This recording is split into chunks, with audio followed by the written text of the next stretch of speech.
है। विश्वामित्र जी महाराज ने कहा कि मुझे सम्मान त्यागना पड़ेगा तभी भगवान मिलेंगे। सम्मान त्यागने की कोशिश की और प्रमाण भी मिल गया।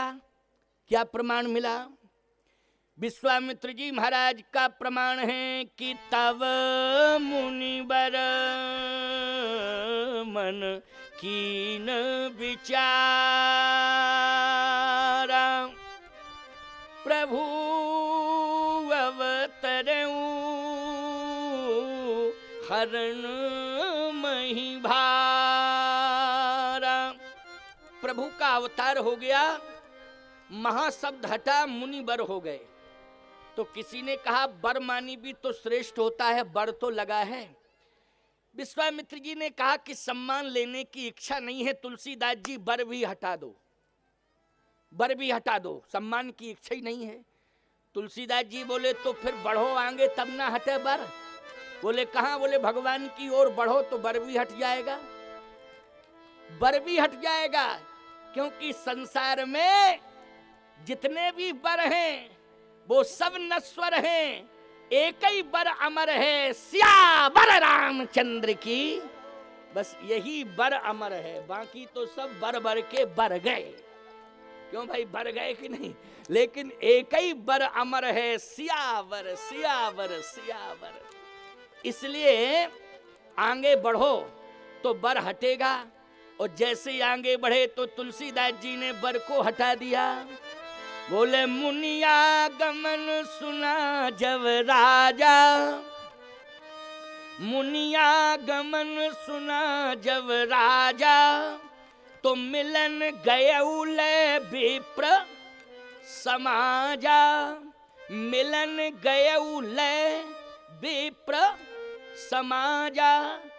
इसका मतलब महाहटी बरहटी अयोध्या में केवल मुनि। क्यों भाई, ना बर है ना महा है, क्या है? मुनि, केवल मुनि। अच्छा भाई, जब मुनि हैं, चलो मुनि है केवल, अब महा नहीं है, बर नहीं, मुनि बना रहने दो।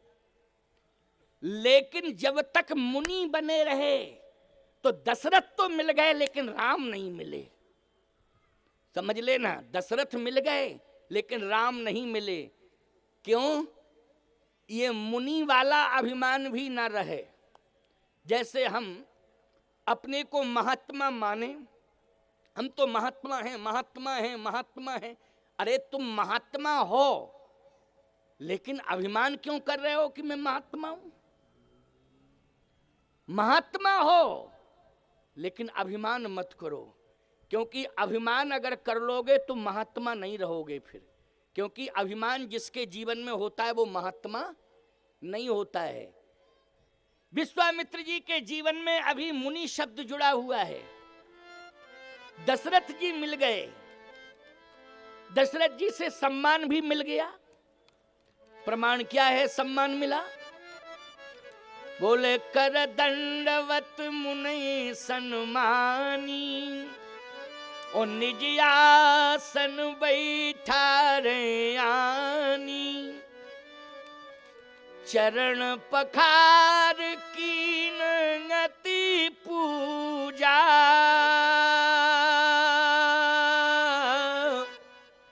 मौसम आज धन नहीं दूजा।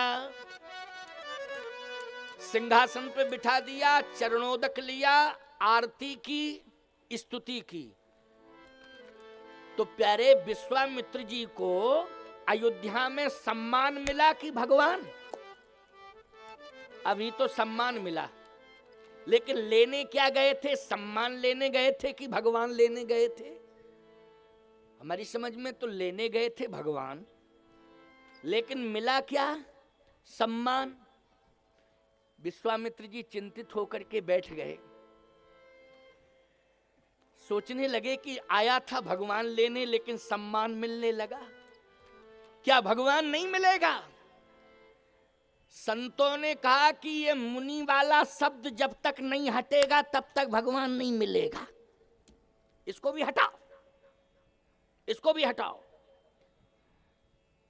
विश्वामित्र जी बोले तुलसीदास जी से हटा दो बाबा, ये मुनि भी हटा दो। जैसे ही कहा मुनि भी हटाओ, उसी समय दशरथ जी ने कहा महाराज कहीं कारण आगमन तुम्हारा, आने का कारण क्या है? दशरथ जी ने कहा आने का कारण यह है कि मुझे राम चाहिए। क्या चाहिए? राम चाहिए। जैसे ही कहा राम चाहिए, उसी समय महाराज दशरथ कांपने लगे और रोने लगे। कहते हैं चौथे पन पायु सुत चारी, ओ विप्र बचन नहीं कहे बिचारी। अब मुनि हट गया, विप्र क्यों भाई? विप्र ही रह गया कि नहीं रह गया? ये रामायण की चौपाई सुना रहा हूं कि अपनी तरफ से बना बना के बोल रहा हूं? ये रामचरितमानस का प्रमाण दे रहा हूं और बालकांड के अंतर्गत प्रमाण दे रहा हूं। विश्वामित्र जी अयोध्या में है, ये भी प्रमाण दे रहा हूं। बोलो रामायण पढ़ते हो, सही बात है कि नहीं? अब मुनि नहीं रहे। जैसे ही कहा कि राम चाहिए, तो उसी समय दशरथ जी ने मुनि नहीं कहा, क्या कहा? कहे चौथे पन पाए सुत चारी, ओ विप्र बचन नहीं कहे वो बिचारी। जैसे ही कहा विप्र, तुलसीदास जी ने मुनि हटा दिया। विश्वामित्र जी बोले तुलसी बाबा से क्यों, अब तो विप्र ही रह गए, अब भगवान मिलेंगे कि नहीं मिलेंगे? तुलसीदास जी बोले अब प्रयास करते हैं, अब करते हैं प्रयास। देखो इसके आगे ही भगवान के मिलने का क्रम शुरू हो रहा है। आप मानस के प्रेमी हैं, सब रामायण पढ़ते हैं, संतों की कथाएं सब सुनते हैं। आप सब ने सुना होगा, पढ़ा होगा कि अब भगवान मिलने वाले हैं, क्योंकि मुनि हट गया, अब रह गए विप्र। ना श्री लगा ना जी लगा। बोलो दशरथ जी महाराज ने संबोधन में यही कहा, विप्र वचन नहीं कहे बिचारी। न श्री लगाया न जी लगाया, डायरेक्ट विप्र। किसी ने कहा विश्वामित्र जी क्या विप्र हैं? बोले मांगने के लिए आए हैं, मांगने के लिए आए हैं। और इनको एक जीवन में ऐसा अभाव खटकता है कि हम ब्रह्मर्षि नहीं हैं, हम राजर्षि हैं, ब्रह्मर्षि नहीं हैं। तो दशरथ जी ने कहा कि एक तो विप्र कहने से शायद ये प्रसन्न हो जाएं, और दूसरी बात मांगने के लिए आए हैं इसलिए मैंने विप्र कह दिया। दूसरी बात विप्र सुनकर के, विप्र संबोधन सुनकर के प्रसन्न हो जाएं। लेकिन सावधान, चाहे विप्र कहो और चाहे किसी नाम नहीं, केवल साधु ही कह करके संबोधित कर दो, संत कह के संबोधित कर दो, अथवा मांगने वाला ही कह के संबोधित कर दो। विश्वामित्र जी कहते हैं मैं सम्मान नहीं पाना चाहता हूं, सम्मान लेने के लिए नहीं आया हूं, मैं तो भगवान को लेने के लिए आया हूं। और जो भगवान को प्राप्त करने के लिए चलते हैं उन्हें प्रहलाद और मीरा की तरह सम्मान खोना पड़ता है, तभी उन्हें भगवान मिलते हैं। प्रहलाद ने अपना सम्मान खो दिया, मीरा ने अपना सम्मान खो दिया। बोलो, और परिवार से, जगत से नाता तोड़ दिया। बोलो भगवान दोनों को मिल गए कि नहीं? मिले कि नहीं? सतयुग में प्रहलाद को भगवान मिल गए और घोर कलिकाल में मीरा को भगवान मिल गए। मिल गए कि नहीं मिल गए? इसलिए मैं कहता हूं तुलसी को राम मिल गए, सूर को घनश्याम मिल गए। इसी घोर कलिकाल में सूर को घनश्याम मिल गए, तुलसी को राम मिल गए, नानक देव को राम मिल गए। इसलिए संतों को राम मिल गए, भक्तों को भी राम मिल गए। आप सब अभिमान का त्याग करोगे, निश्चित रूप से भगवान मिलेंगे। विश्वामित्र जी ने कहा कि अब विप्र रह गए, अब तो भगवान मिले। दशरथ जी बोले विप्र वचन नहीं कहे वो बिचारी, मांगो भूमि धेनु धन कोशा, सर्वस आज देहु सही रोषा, देह प्राण ते प्रिय कछु नाई, सो मुनि देव निमखिक माही। सब कुछ दे सकता हूं, लेकिन सब सुत मोहि प्राण की नाई। राम देत नहीं बनत गुसाई। राम को नहीं दे सकता, और सब ले लो महाराज, ये खजाना खुला है, धन ले लो, प्राण ले लो, लेकिन राम को नहीं दे सकता हूं, राम नहीं दे सकता हूं। विश्वामित्र जी बोले तो राम ही को लेने आया था। अरे राम को दे नहीं सकते हो तो राम का दर्शन भी नहीं करा सकते हो? क्यों भैया, राम को दे नहीं सकते हो तो दर्शन करा दो। अरे भोजन नहीं करा सकते हो तो पानी ही पिला दो। इतने दरिद्र हो गए हो कि पानी तक नहीं पिला सकते हो। भोजन कराने की गुंजाइश नहीं है तो कम से कम पानी तो पिला ही दो। हैं? ये अखियां प्यासी हैं, अखियां हरि दर्शन की प्यासी, अखियां हरि दर्शन की प्यासी। इन आंखों में प्यास है, हरि दर्शन की प्यास है। हे दशरथ, राम को दे नहीं सकते हो तो दर्शन तो करा सकते हो। कहां है राम? दर्शन ही करा दो। कहे महाराज दर्शन कराने में कोई दिक्कत नहीं, तो दर्शन कराओ। गोस्वामी जी कहते हैं पुनि चरणन मेले सुत चारी, पुनि चरणन मेले सुत चारी, राम देख मुनि बिरति बिसारी, राम देख मुनि बिरति बिसारी। जैसे ही महाराज दशरथ ने चारों पुत्रों को विश्वामित्र जी के चरणारविंदों में डाला तो राम देख, क्योंकि अखियां हरि दर्शन की प्यासी, भगवान के दर्शन की प्यासी हैं अखियां। आज भगवान दिखाई दे गए तो टकटकी निगाह से विश्वामित्र जी राम जी को देख रहे हैं। कहते हैं दशरथ एक बात बताओ, तुम राम को क्यों नहीं दे सकते हो? ये बताओ, पहले ये बताओ क्यों नहीं दे सकते हो? तुम्हारे वंश में बड़े बड़े राजा हुए हैं और एक से एक दानी राजा हुए हैं। शिव ददीच हरिश्चंद्र नरेशा, सहे धर्म हित कोट कलेशा। कष्ट सह लिया, लेकिन मांगने वाला अगर आया है तो मना सुन के नहीं गया।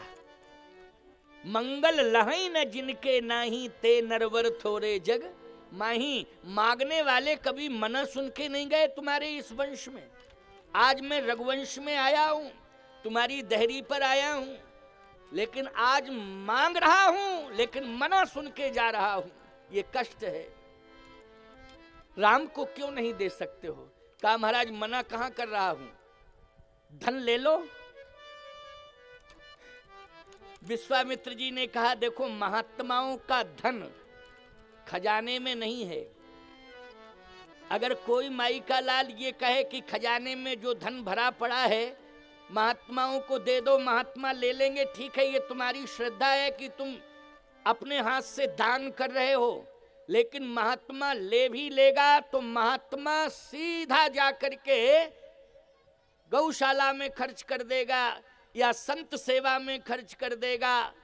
जितना भी धन होगा आपके द्वारा दिया हुआ वो समाज की सेवा, राष्ट्र की सेवा, धर्म की सेवा, परमार्थ में खर्च कर देगा। महात्मा अपने पास उस धन को नहीं रखता है, वही सही महात्मा है, उसी को महात्मा कहते हैं। जो धन मिले और धर्म में लगा दे। क्यों भाई? और वही धर्मात्मा है कि धन आवे तो धर्म में लगावे। तो आप हैं धर्मात्मा क्योंकि धन हाथ से कमाया और धर्म में लगाया। आप धर्मात्मा हैं और धर्मात्मा ने महात्मा को धन दिया, और जैसे ही महात्मा के हाथ में धन आया उसने भी धर्मार्थ में खर्च कर दिया। उसी को महात्मा कहते हैं। धर्मात्मा आप हैं, महात्मा हम हैं। धर्मात्माओं के द्वारा ही तो ये सब सेवाएं चलती हैं। जितनी भी आध्यात्मिक सेवाएं चलती हैं, पारमार्थिक प्रकल्प जितने भी खुले हुए हैं, आज वो चल रहे हैं, धर्मात्माओं की बदौलत चल रहे हैं। आज माँ शेरावाली ट्रस्ट के द्वारा ये राम कथा हो रही है, आप सभी धर्मात्माओं के सहयोग से ही तो हो रही है। आप जैसे धर्मात्मा अगर धन नहीं खर्च करेंगे, आप अपना समय नहीं देंगे, तो ये कैसे राम कथा संपन्न हो सकती है? ये आयोजन कैसे संपन्न हो सकता है? ये महोत्सव कैसे संपन्न हो सकता है? ये आप सब धर्मात्माओं के कारण ही सफल हो रहा है। आपके सहयोग से ही ये चल रहा है। ये आयोजन भव्यता दिव्यता को प्राप्त हो रहा है, आप सभी भक्तों के कारण हो रहा है। विश्वामित्र जी ने कहा कि खजाने वाला धन नहीं चाहिए, फिर संतों का धन है राम, और राम का नाम। क्यों भैया, दो ही धन है कि नहीं? राम का नाम और राम। तो मुझे तो अभी तक राम का नाम जिह्वा पर मिला था, लेकिन आज सामने ही राम आ गया है, तो इससे बड़ा धन और क्या हो सकता है? सबसे बड़ा धन है राम। अगर देना चाहते हो तो राम रूपी धन दे दो, राम रूपी धन दे दो। देने में क्या दिक्कत? दशरथ जी महाराज ने सोचा कि अगर डायरेक्ट मना कर देंगे तो हो सकता है कि बाबा श्राप न दे दें, क्योंकि इनके अंदर थोड़ा सा श्राप देने की आदत ज्यादा है, ये श्राप दे देते हैं, तो कहीं श्राप न दे दें। अच्छा, दूसरी बात ये कि मना कर देंगे तो कुल खानदान की जो देने वाली परंपरा है उसमें प्रश्न चिन्ह लग जाएगा। बोलो, लग जाएगा कि नहीं? कि अभी तक तो परंपरा चली आई थी कि मांगने वाले मना सुन के नहीं गए, लेकिन दशरथ ने अपने जीवन काल में इस परंपरा को तोड़ दिया, निर्वाह नहीं कर सके, मांगने वाले को वापस कर दिया। दशरथ जी ने सोचा कि बुद्धि से काम लें। किससे काम लें? बुद्धि से। अब बड़ी अच्छी बात है ये, बहुत महत्वपूर्ण बात, बुद्धि से काम लें। तो बुद्धि ने निर्देश दिया। क्या दिया? कि दशरथ तुम राजा हो, और राजा के पास 4 प्रकार की नीतियां होती हैं, साम दाम दंड भेद। तो तुम राजा हो, नीतियों से काम लो तो सफल हो जाओगे। तो दशरथ जी ने कहा, पहली नीति से तो काम ले लिया कि कर दंडवत मुनि सन्मानी। विश्वामित्र जी आए, हमने सम्मान दे दिया, आसन पे बैठा दिया, सिंहासन पे बैठा दिया, भोजन करा दिया, आरती उतार ली। ये साम नीति। क्यों भाई, सम्मान करना ये कौन सी नीति है? ये साम नीति है। आप सब भी साम नीति का पालन किया करो, अपने से बड़े का सम्मान करो। आपके घर में यदि कोई आ जाए तो उसका सम्मान करो, आपके घर में कोई आ जाए तो उसका सम्मान करो, आपके सामने अपने से बड़ा कोई आ जाए तो उसका सम्मान करो। ये साम नीति है। दाम नीति, दाम नीति का सदुपयोग ये है कि भगवान ने अगर आपको दाम दिया है तो धर्म में खर्च करो। परिवार में तो खर्च करना ही है, लेकिन परिवार की रक्षा बनी रहे, परिवार सुरक्षित बना रहे, इसके लिए धर्म में धन खर्च करोगे तो धर्म कवच बन करके आपके परिवार की रक्षा करेगा। इसलिए धर्म में धन को खर्च करना चाहिए। ये धन का सदुपयोग है, ये दाम नीति का सदुपयोग है। दाम नीति का भी सदुपयोग कर रहे हैं दशरथ जी महाराज। मांगो भूम धेन धन कोसा, सर्वस आज देहु सहिरोसा। तो दाम नीति से भी काम लिए, लेकिन विश्वामित्र जी दोनों से प्रभावित नहीं हुए। ना तो साम नीति से प्रभावित हुए, ना दाम नीति से प्रभावित हुए। एक बात आपको बताएं, 2 नीतियां बची। 2 नीतियां कौन कौन बची? एक तो बची है भेद नीति और दूसरी दंड नीति। और रघुवंश में 2 नीतियों का प्रयोग महात्माओं के ऊपर नहीं किया जा सकता है। बोलो किया जा सकता है क्या? केवल 4 में से 2 ही नीतियों का प्रयोग महात्माओं के ऊपर किया जाता है। अयोध्या में, रघुवंश में, सूर्यवंश में, इक्ष्वाकु वंश में। एक तो साम नीति और दूसरी दाम नीति। प्रजा के ऊपर भले ही भेद नीति और दंड नीति का प्रयोग कर दिया जाए, लेकिन महात्मा यदि राज्य में प्रवेश कर जाएं तो रिकॉर्ड बना हुआ है, संविधान है रघुवंश का, कि महात्माओं के ऊपर केवल साम नीति और दाम नीति का प्रयोग किया जा सकता है, लेकिन भेद नीति और दंड नीति का प्रयोग संतों के ऊपर नहीं किया जा सकता है। और बोलो आज संत आ गए कि नहीं आ गए? अब 2 ही नीतियां बची, भेद नीति और दंड नीति। और रघुवंश के संविधान में महात्माओं पर लागू नहीं हो सकती ये 2 नीतियां। अब क्या किया जाए? अब बुद्धि से पूछ रहे दशरथ जी, अब बताओ आगे क्या करें, बुद्धि काम ही नहीं कर रही। बुद्धि कह रही है हम तो फ्यूज हो गए, क्योंकि हम अब अस्तित्व में नहीं है, दिमाग ही काम नहीं कर रहा है, क्योंकि ये महात्मा साम नीति और दाम नीति से प्रभावित नहीं हुआ। तो अब रघुवंश में भेद नीति और दंड नीति का प्रयोग किया नहीं जा सकता है। अब क्या होना चाहिए? दशरथ जी ने कहा कि ये तो सत्य है कि भेद नीति और दंड नीति का प्रयोग नहीं किया जा सकता है, लेकिन विषम परिस्थिति अगर आ जाए और राजा धर्म संकट में फंस जाए तो भेद नीति का सहारा ले सकता है, लेकिन दंड नीति का सहारा वो कभी नहीं ले सकता, चाहे जैसी कंडीशन आ जाए। तो भेद नीति का सहारा कैसे लोगे, भेद कैसे सिद्ध करोगे? दशरथ जी ने कहा कि एक ही बात आ रही है समझ में। वो क्या? कि हमें ये कहना चाहिए कि राम